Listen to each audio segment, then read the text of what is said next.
On this episode of the Naturist Living Show, Naturism in the province of Quebec.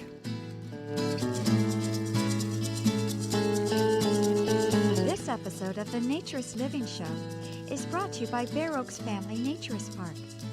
At Bear Oaks, we offer traditional naturist values in a modern setting. Free your body, free your mind. www.bearoaks.ca.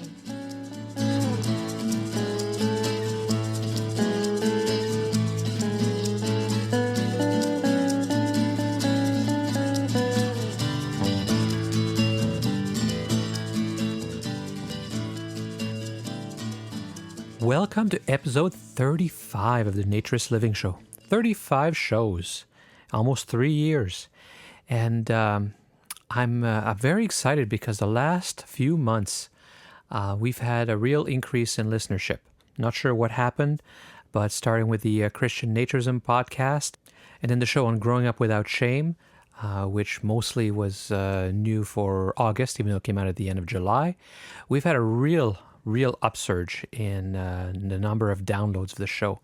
We're now trending around 30 to 40,000 downloads of the various episodes every month. That's downloads, not hits, not page views or impressions, but full downloads of the MP3 file, which pretty much means people are listening to that file. It's not, you can't just look at it. You have to download hundreds of megabytes in some cases to listen to an hour show. So those are full downloads, and the Growing Up Without Shame in August itself had 16,151 full downloads. I mean, I'm flattered. I'm shocked. I never expected to have this many listeners, and so I really want to thank all of you for being interested. And for listening to the show, and for sending me your ideas, and for giving me this encouragement by being interested in what I have to say. So again, thank you.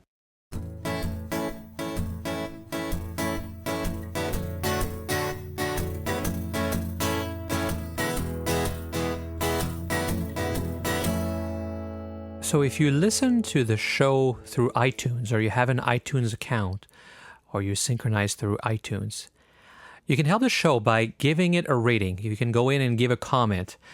You can go and give it a rating with stars. We have a few, but the more we get, the higher the show will show up within the iTunes directory. So if you have an iTunes account, or in fact, if you have another account with some other service that delivers podcasts, please take a minute then, if you like the show, and give it a rating or add some comments if that option is available to you.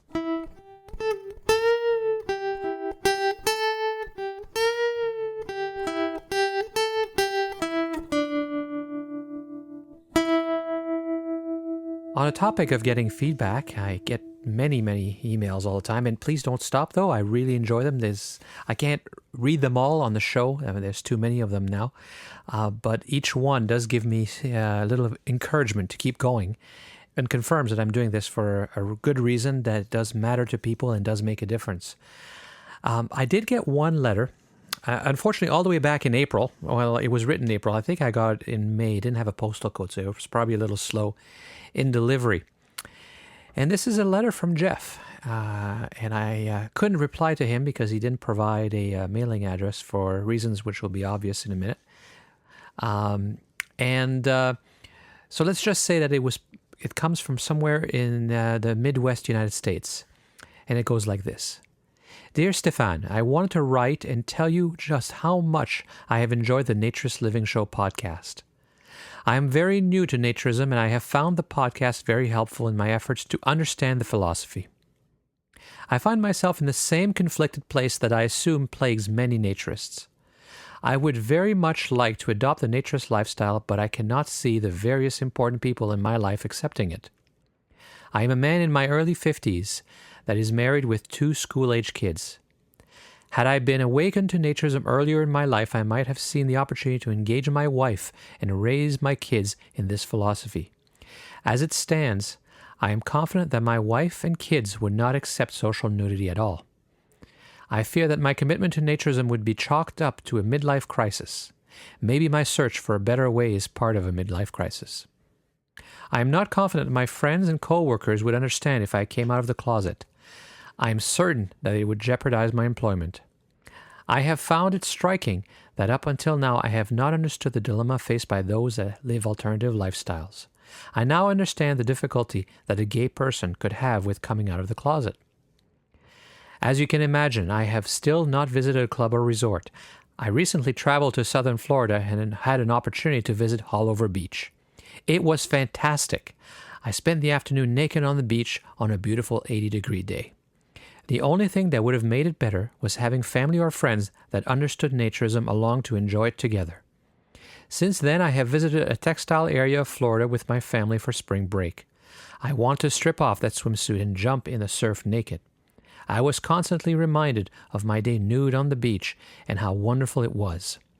I still had a good vacation, but my experience at Haulover has convinced me that I really want to adopt a naturist lifestyle, except I can't. So I am stuck in a personal dilemma. Everyone is out of the house today, and I laid out on my patio naked for a few minutes. But the fear of being caught quickly brought me back inside to write this letter. I am doing so naked, and it feels great. I would have liked sending you an email and getting your take on this, but as I share an email account with my wife, that was out of the question. Anyway, it has been helpful to write to someone that understands naturism and the struggle that comes along with not being honest about it. Keep doing the podcast. I hope to someday visit Bear Oaks in the summer. It looks great on the website. Best regards, Jeff. And Jeff, if you're listening, I want you to know that I did appreciate your letter and finally decided to record it so I could respond to you. It is a difficult time. It is a difficult situation.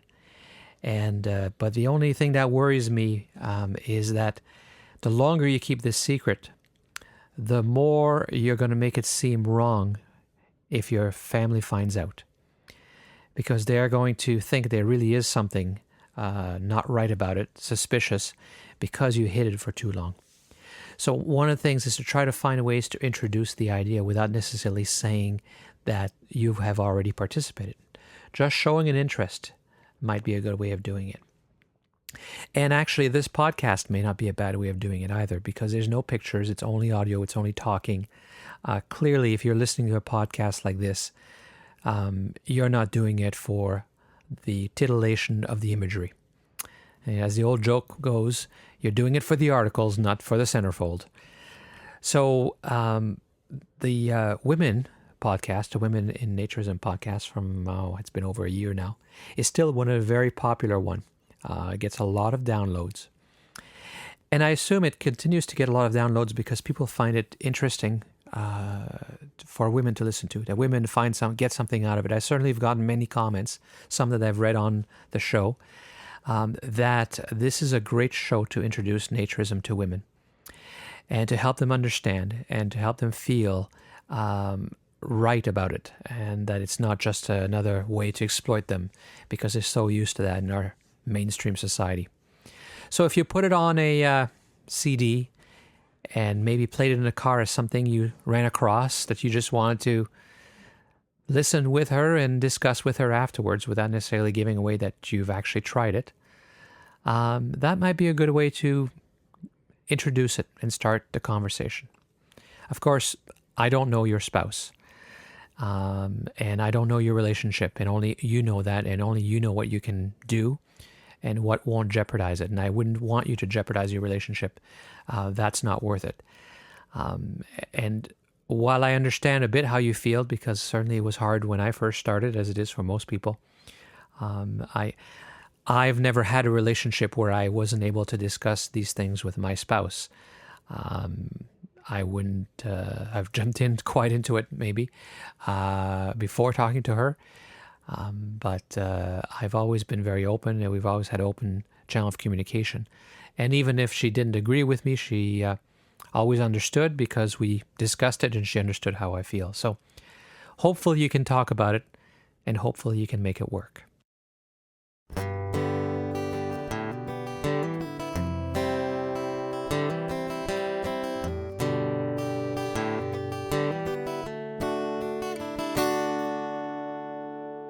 I wanted to spend a minute talking about money. You know, naturism has reached a point where it's no longer just something that's done in a backfield or a clearing in the woods. And society has gotten to a point where people have high expectations of what they get in terms of services when they go to a club or resort. And that's true for naturism too. And that's made it difficult for new clubs to start. It takes a lot of money. And it's not the kind of money you can easily borrow from a bank. Even if they have no preconceived issues with naturism, banks don't like to lend money for startups. They don't like to lend money for unproven businesses. They don't like to lend money against things that they can't collect and repossess and turn back into cash if they need to. So getting a club started is hard. And I'll give you an example. Bear Oaks is very successful, as you've heard, and we're out of campsites. In fact, we have 16 couples or families or couples that are waiting for campsites. And at the rate they're being given up, they're going to be a couple decades before the last one gets one. And that's assuming that not more of them get on the list. And I know that the 16 that are on the list are only the ones who thought it was worth their time to add themselves to the list. There are many people who've asked and just walked away because they couldn't get a site. Most of them are day members as well, but they would all like to be able to get away on weekends. So the lot next to us has become available, another 40 acres. And we could easily add, I think we could add 500 sites. And I know from talking to our local municipality that it'd be doable, that they would support it, they would work with us. Now, the problem is the 40 acres is about $400,000 to route it out.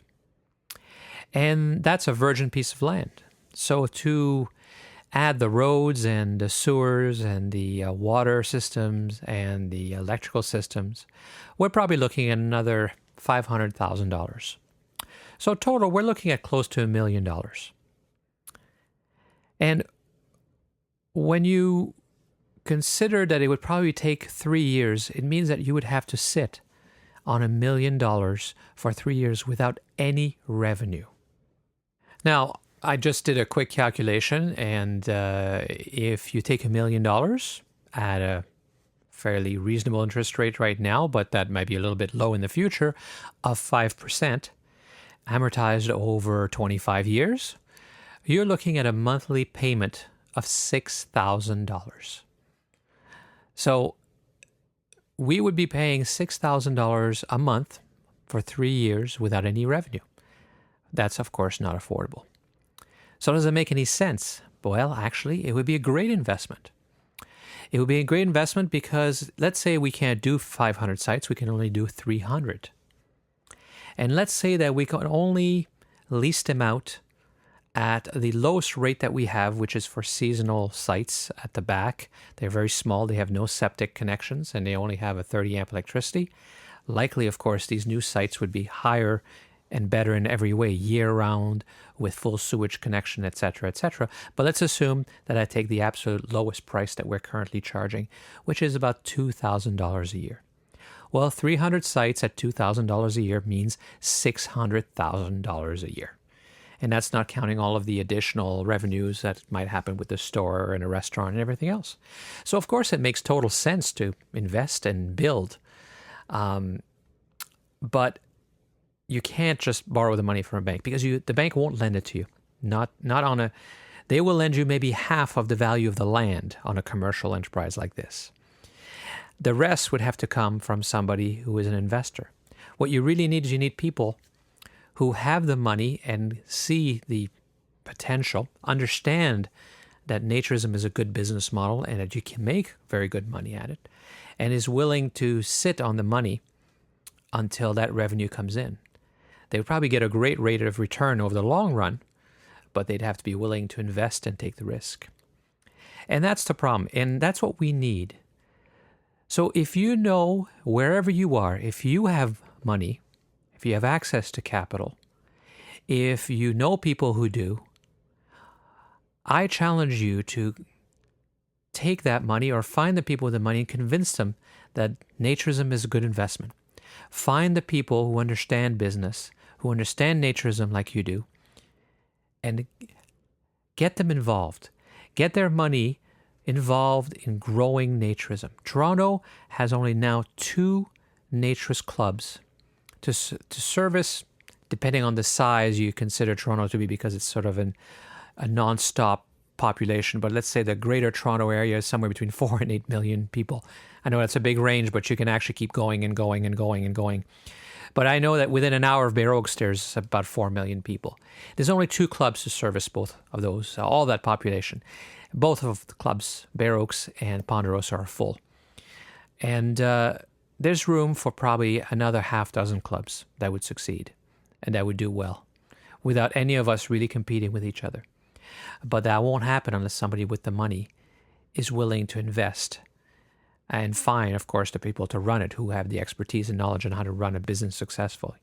It takes money, but the people who have the money, most of them don't understand. But if you are one of those people with access to capital, find the people in your area and get together with them, put together the business plan and start new clubs or invest in existing clubs to help them grow and help them run the business and make it profitable. Because it's only when we show that this is a very successful, profitable business that naturism will really grow. And if you don't know, you can always contact me, and I'm sure I can put you in contact with someone. Through this podcast now, as we were talking about at the beginning of the show, we reach thousands and thousands of people.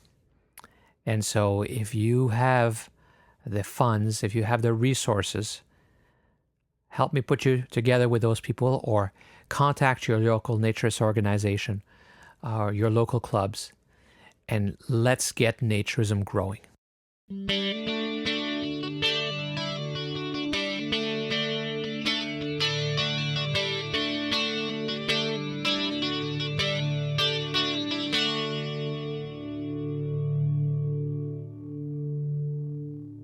Canada is an interesting country in that we are founded by 2 people. 3, of course, if you count the natives who were here well before us. But in terms of modern history, in terms of Europeans, Canada was first all French. It was part of the French colonies.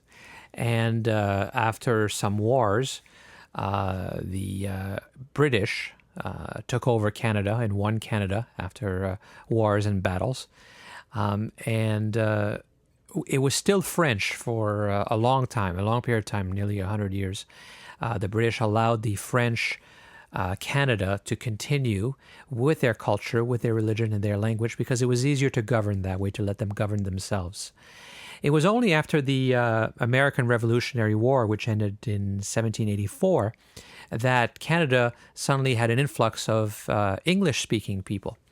A lot of colonists from the New England area were loyal to the king and to England and moved north of the border into Canada to colonize and settle and build new farms because they didn't want to stay in the United States. Of course, the British government offered them free land for being loyal and all. So since then, we've been this country of, as is often referred to, 2 solitudes, 2 very different people, 2 very different cultures, brother and sister fighting, loving each other and yet fighting, but often disagreeing and trying to live under the same roof. And I'm sure most people have heard that there's been a lot of talk from the Francophones in Quebec about separation from Canada. They want to be their own unique and distinct culture and society, and some think the only way to do that is by forming their own country. But through a few surveys, it seems like the majority of the population don't want that, so it's never passed in the referendums. And we remain one country with 2 cultures and 2 language. And I, of course, come originally from Quebec, and I am fully bilingual. I now live, or have lived most of my life in the English portion of Canada. But I'm still, at heart, a Francophone, and I get along very well. I have many friends in Quebec. And we vacation often in Quebec, as we did this summer. And I have good friends there, including Michel Vaïs, who is one of the people who was really key in the development of naturism in Quebec. Quebec, for being very liberal and socialist and European in so many ways, was actually one of the most repressive places for naturism in the 50s. In fact, it is the only place where people were specifically prosecuted in court for being naturists. Michel Vaïs, who was the founder of the Quebec Federation, la Fédération québécoise de Naturisme, in the 70s was very involved, though, in bringing naturism back to the forefront and growing it in the province of Quebec and bringing back ideas from France. He traveled frequently to France and brought a lot of the ideas and merged it into the Quebec psyche to get people interested in naturism. So I sat down with Michel to get his history and his recollections of the development of naturism in Quebec. Bonjour, Michel. Hello. So, you've been a naturist for a long time. I've been a naturist for more than 40 years, yes. So how did you first get started in naturism? Well, first, when I was young and I had a girlfriend, and we realized that we like to go swimming, we like to go in remote beaches, and we went very far. We left our cars or the bus, and we walked for kilometers and kilometers to find remote places where we could be alone, and then we would just swim nude, So we did that for some time in islands, especially islands. We were very keen on taking vacations in islands. So we went to Magdalen Islands, we went to Corsica, to some Spanish islands in the Balearics. We went to Greece and Guadeloupe and so on. And then eventually I went to France to finish my university degrees. I did a PhD in Paris. And I had a teacher there, a professor of mime, who used to tell his students that if you want to accept your body, you should go to the naturists. So I felt it was like the next step, I had never thought of going to a naturist camp or center, because I was very happy with walking a long distance to be alone with my girlfriend on a remote beach. But then I said to myself, well, it may make sense, So this professor, whom I respected very much, spoke about naturist centers in France. And I was there for 4 years, for my PhD. So I had a lot of spare time, a lot of vacations. I had a car, and I bought some French magazines on naturism, and I decided finally to go there with my girlfriend to go to the biggest naturist camp in France, which was Montalivet, Centre Héliomarin de Montalivet, in southwestern France, near Bordeaux, but on the Atlantic. And that was in 1972, and it was in Easter. So we felt a little awkward to have to pay to cross a gate and to be allowed to be nude, because we had been nude for free for so many years together on remote beaches. But then it was different, because we realized that in this place there were many other other things than just being nude. I mean, we could, of course, camp. We had our own tent, but we could also go to a restaurant, go to some shops.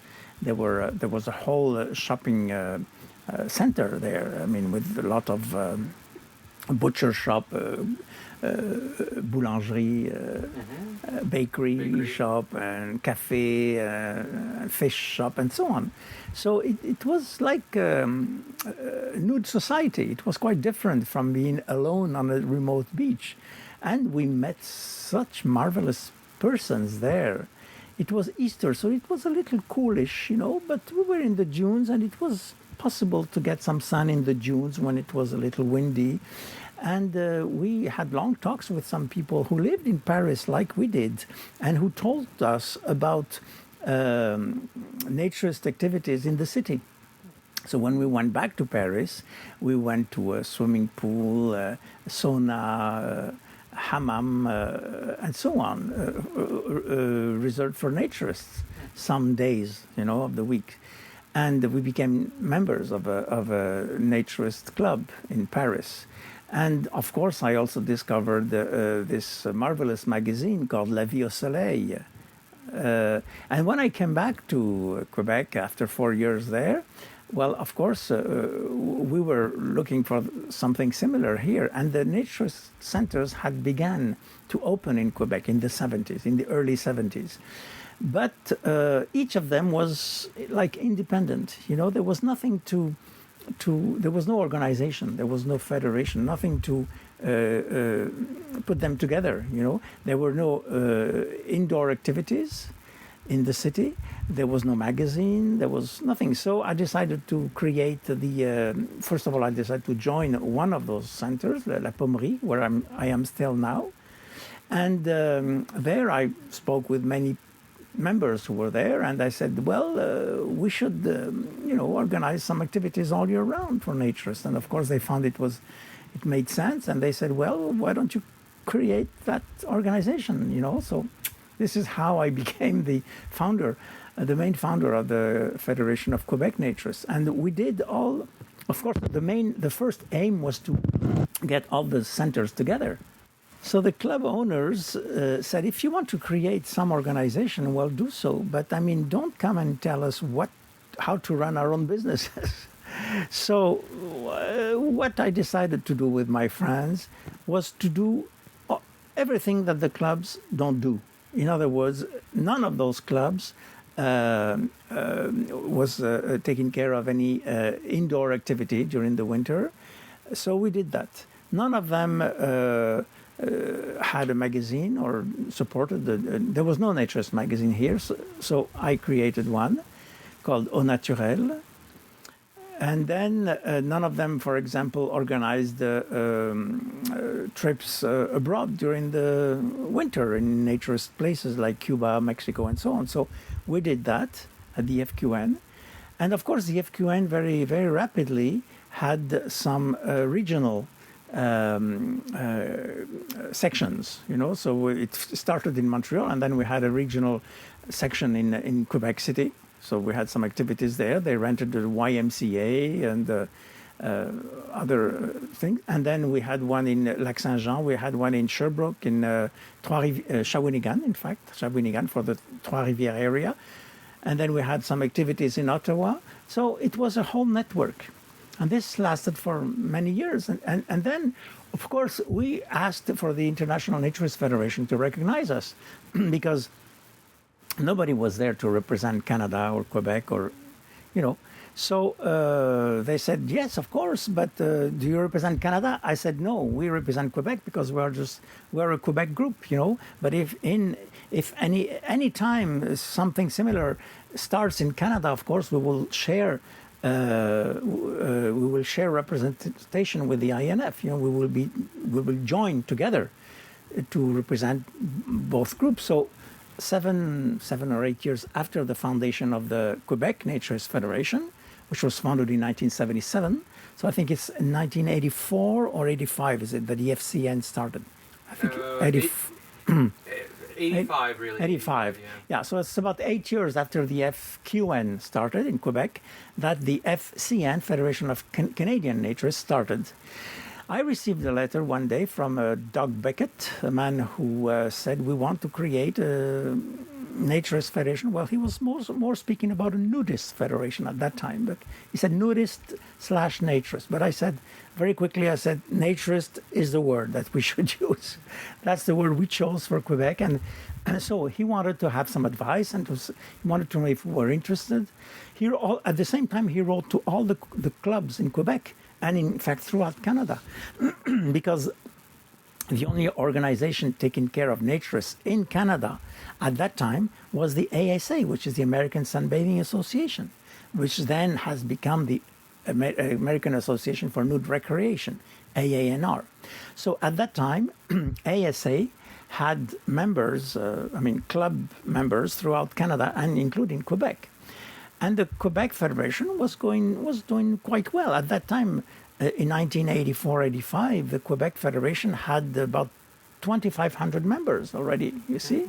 Our magazine was going very well. We had our own office space at the Regroupement Loisirs Québec, which is a a group of leisure and sports federations, which is funded by the Quebec government for their office space, at least.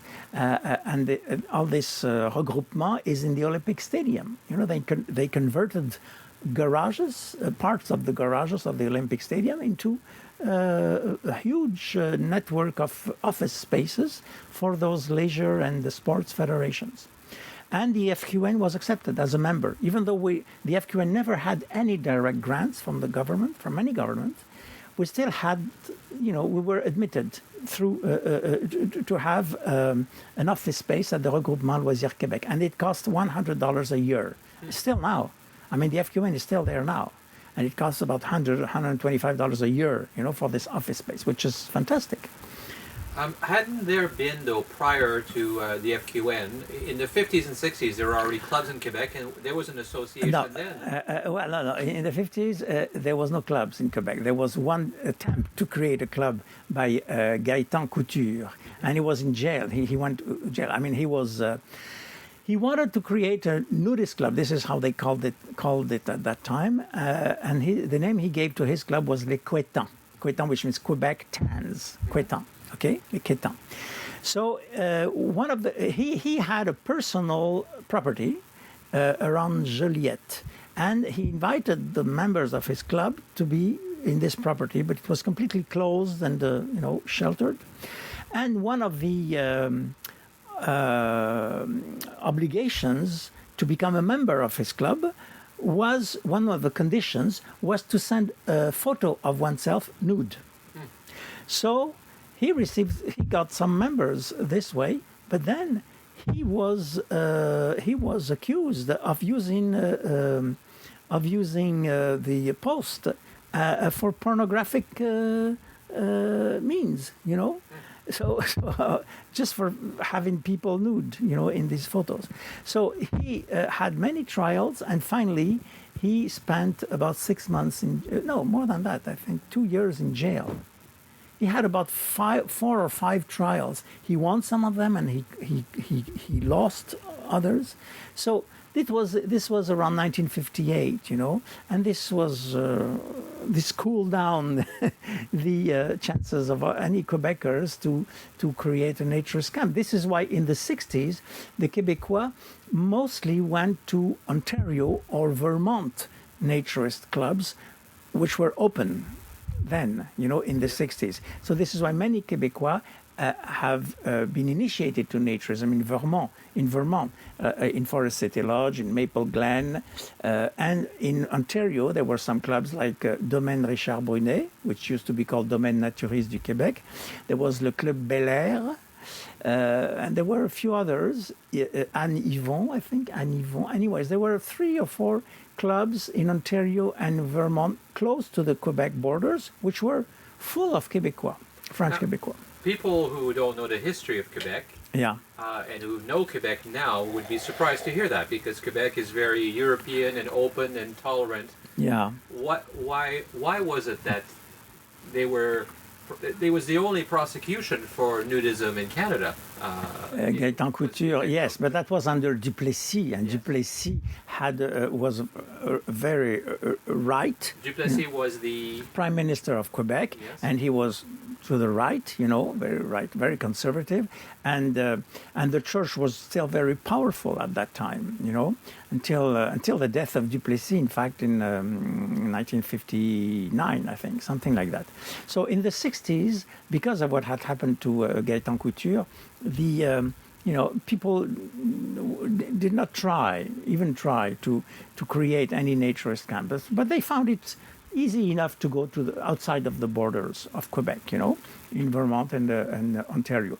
And then in 1969, this is when I date the first naturist camp in Quebec. It's not 1970, which many people think. 1969, it's Le Domaine Laurentien, in Les Laurentides, but this lasted only for one season, And I've met personally some people who had been there in that year, 1969. And the following year, 1970, was the year that Le Paradis Terrestre opened in the Laurentians, in Chertsey. And this was called at that time the School of Nudism in Quebec. You know, it's a place which immediately was in all the medias, was very popular because of their activities, which was, in my view, had very little to do with naturism, unfortunately. But there was, for example, a nude contest, you know, a nude, how do you call that? Beauty contest, nude beauty contest.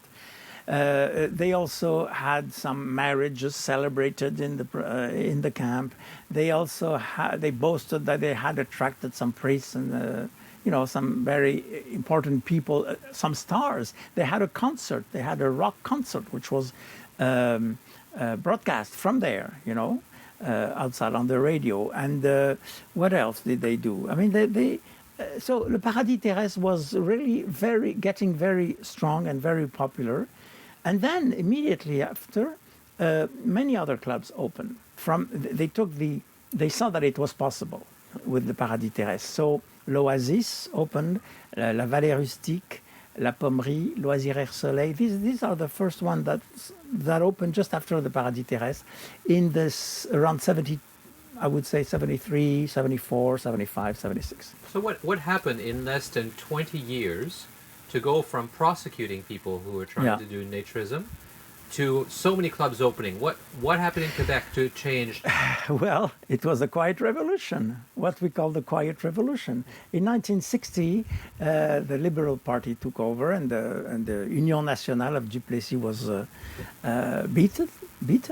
And Quebec burst into the 20th century in the 1960s with the nationalization of electricity, with René Lévesque, who later will found the Parti Québécois, the sovereignist party.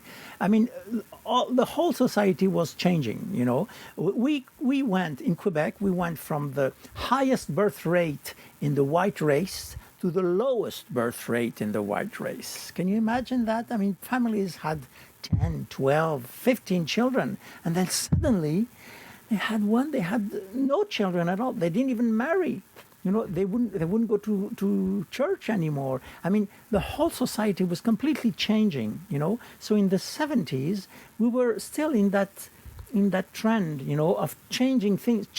Things were changing so fast in Quebec in the 70s. You know, it started in 1960 with the nationalization of electricity and the liberals and so on, and then it continued. Remember, in 1967, Charles de Gaulle came to Quebec and he said, "Vive le Québec libre," you know, and he anticipated the founding of the Parti Québécois in 1968, just the following year. And then in the 70s, I mean, and we had this World Fair in Montreal in 1967. The Expo, l'Expo 67, Expo 67. So that opened Quebec to the whole world. I mean, people came from all over the world, and we were able for the first time to taste some food from Tunisia, from China, from all countries of the world. It was fantastic. The society was changing very rapidly, you know, at a very rapid change that you can't imagine in English Canada, because Quebec is more French society, so it works. It has very brusque changes, you know, revolutions. I mean, we are a people of revolutions. There's no quiet evolution. So this is why those naturist camps flourished, you know, very quickly in the 70s. And, well, La Pommerie is one, which opened in 1976 or 7, something like that. And this is where I came. You know, I had just finished my education in France, and I used to go back to France every summer to spend my vacations in naturist camps after I had come back to Montreal. But when I saw that a club opened, and it says in the publicity which I saw, it was European inspiration, you know. So I was attracted by this type of thing. And the man who opened La Pommerie was French. So tell me, what were all those clubs that opened in the 70s? Were they all naturist? Well, some of them called themselves nudists and others naturists.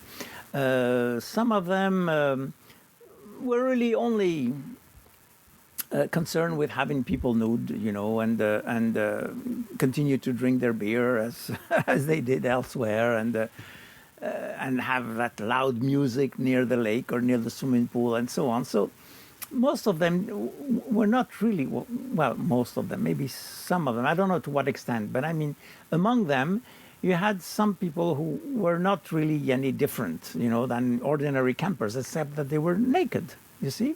But I would say a minority of them were more concerned with nature, and this is especially the case in La Pommerie. So at the Federation, of course, we were very concerned with ecology, with the environmental issues, and with nature. I mean, we fought for the word, for the concept of naturism, for the definition of naturism, which is accepted by the International Naturist Federation, and but we were not in very good terms with all the clubs. Some of the clubs decided that they didn't need the federation.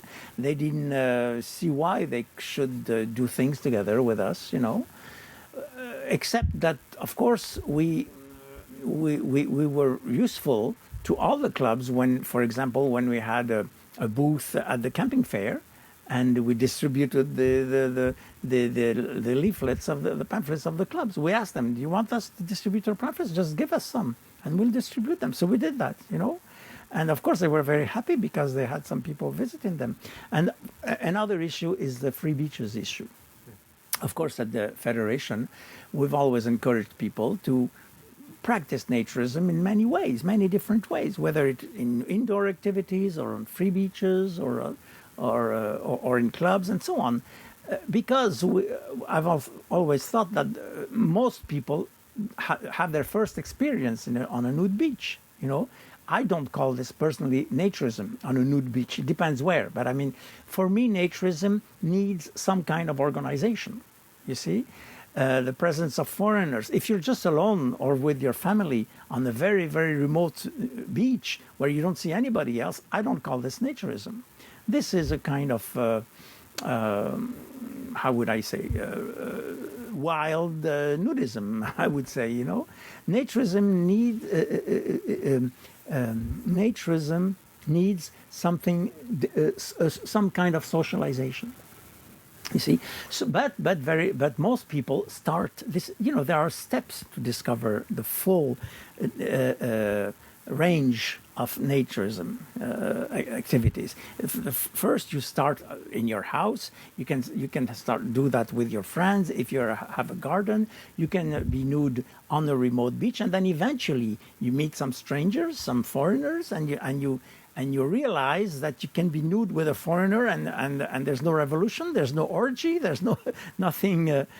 You can share some values with them, and it can be very very interesting because you meet some very interesting people who with whom you share some things, and then eventually you could go to a club if you can find other people who share the same values. So there are steps,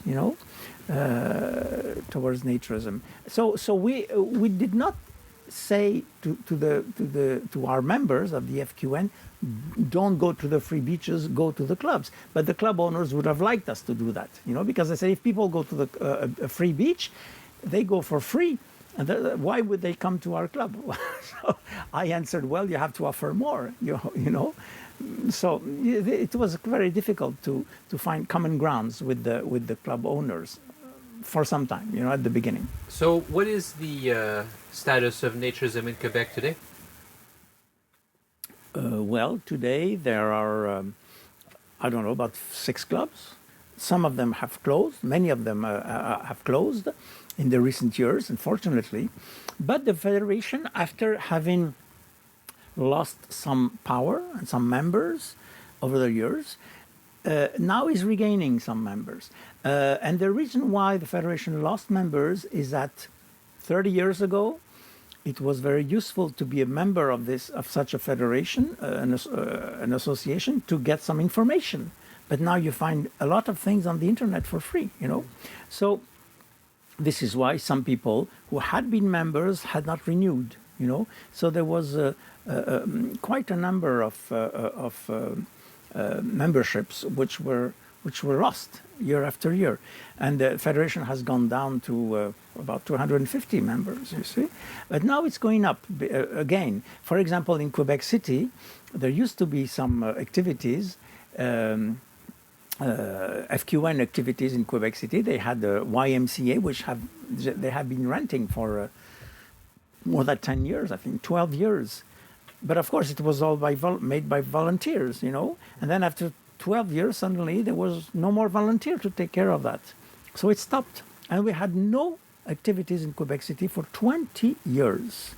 Occasionally, we had a couple of members who had been trying to organize, to find a place that was available for renting for nude activities, and they couldn't find any.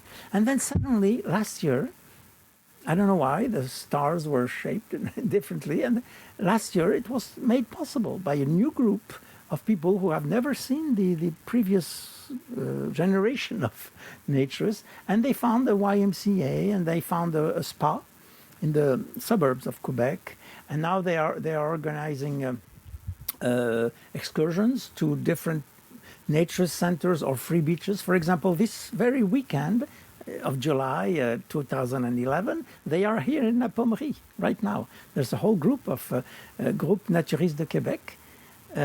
They are about 12 of them, and they came with the carpooling, and they some of them have stands. Other ones rent a trailer, and they're here for the weekend. Last weekend they were in Rimouski, in La Vieille Ferme, which is another naturist center. And the previous weekend, they were in Cap-aux-Oies, where there's a free beach on the St. Lawrence, about 2 hours from Quebec City. So in Charlevoix. So they are organizing activities all year round now. They are doing nude hiking, and so on.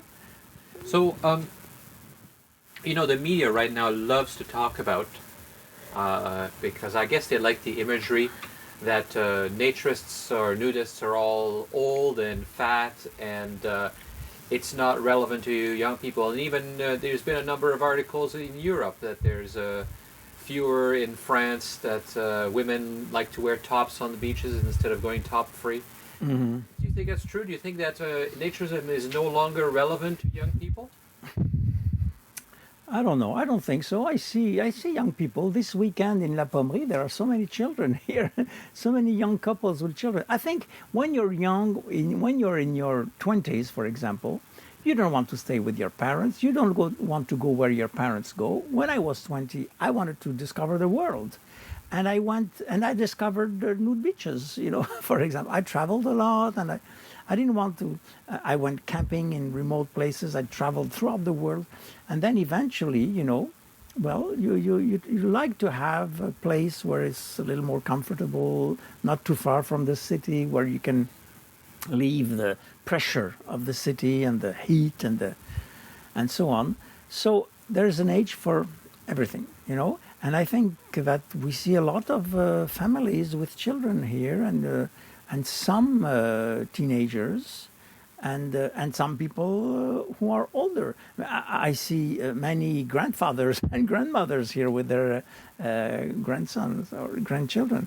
So I don't know. I think what's different is that people don't need to be members of a group to get the information they need, because they find it on the internet. And also, in Quebec, in Canada, you don't have to be a member to hold a membership card of a naturist organization to be admitted in clubs, which is not the same in Europe.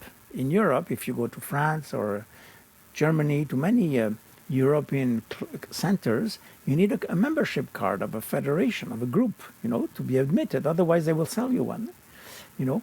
So this is what I would have liked to do when I founded the federation in Quebec. I would have liked all the clubs to join and to even sell themselves the membership cards of the FQN. And I said you could keep part of the fee for yourself, you know, for your administration and so on. But they never thought it was necessary or useful. So it's too bad. So people can be admitted in any club here without any membership card of whatsoever.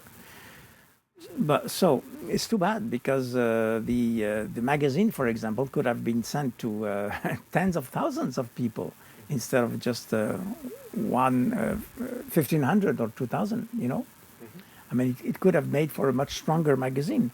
So, talking about magazine, I founded the Au Naturel, which was the FQN's magazine, and then after 20 years, I think.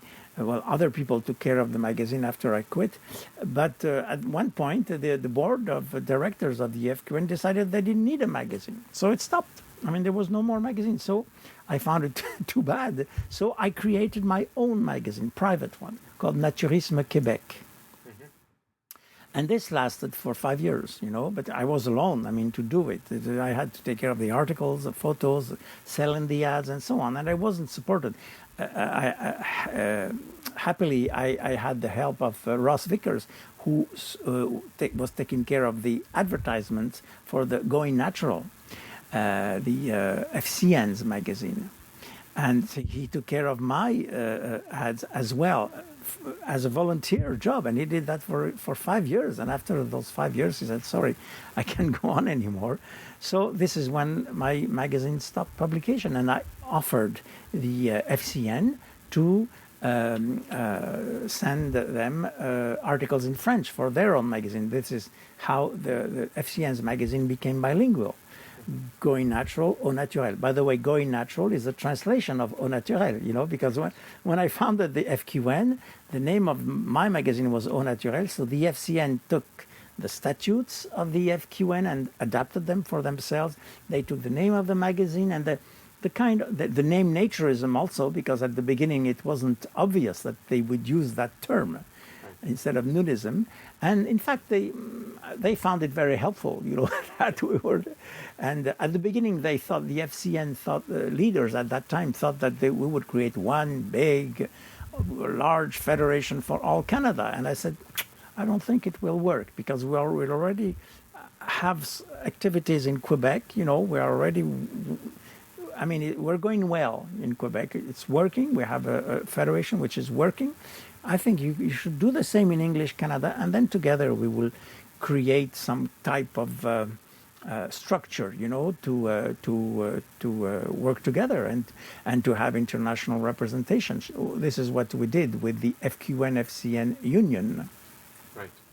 That still works today? It still works, of course. You have officially, you have 2 persons from the FQN and 2 persons from the FCN who are board members and who are members of this union. And they're supposed to meet at least once a year. And anyways, at the international congresses of the INF, one official delegate represents both groups, you know. You've been there as an official delegate of both groups. I've been there a couple of times too in the past, and normally it works. I mean, we share. We don't share many things together, but we make a festival together, and we have a magazine together. So it's good. So in general, are you optimistic on the future of naturism, or pessimistic? I'm always optimistic. Because I think more and more in a society where we live so, how would I say, isolated from nature, we need to find our roots, and we all come from this nature. We live in cities where we are in winter most of the time. A big part of the year. We are under artificial lighting. So we need a contact with nature. So we have indoor plants, we have pets, we have a fireplace, all bits of natural environment that remind us of nature, that symbolically are very important for us. Otherwise we'll become crazy. You know, without this, if we live just in concrete blocks with glass and neon lighting, we become crazy. you know. So we need the contact with nature, and the more and more we will have instruments of communication, and we'll be on the internet and on social networks and so on, and the more and more we will need to have a balance, you know, to have to compensate for all that, and in nature we find our real selves. So when you are in nature, I mean, the best way to be in contact, in full contact with nature, is to get rid of your clothes, because clothes are still part of the society that we bring with us, you know. It's always, they stick to our skin, you know, and they are, I mean, they are like a prison, you know. It's a textile prison that we live in. We don't even realize it because we're used to it. But when you go to a naturist swim in the winter, Yeah. It's indoors, it's with fluorescent lighting as well. Yeah. Why does that help you get back to nature again? Because there are some natural elements still. Even if you are in a swimming pool, there is water, there is air, warm air that you feel in all parts of your body, and there's also the skin of the other people. I mean, it's not only the skin of the trees that you need to see, but the skin of other people are part of nature too. I mean, the body as it is, and you and also one of the main advantages of practicing naturism during the winter time, I think it's more psychological, because you accept your body better by seeing other people accepting themselves as they are, you know, and the fact that they are nude and they are offering their image, you know, to other people in a reciprocal gift. I mean, this is very, very helpful, very useful. It's very strong. Many people, for many people, it can even be a form of therapy. I'm not saying that that people who are really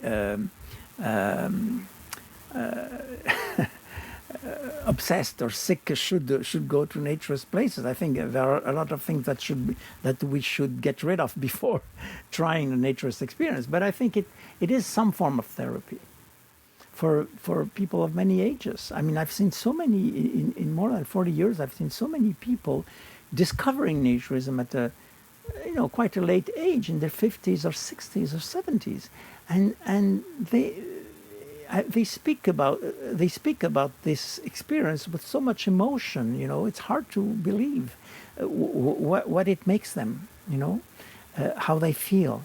It's really touching. I just finished a book on naturism, and I speak about some of these stories. Some people who have told me, you know, their discovery of naturism at different ages, and it's quite touching. You know. So I think the most advantages of in the wintertime are more psychological advantages.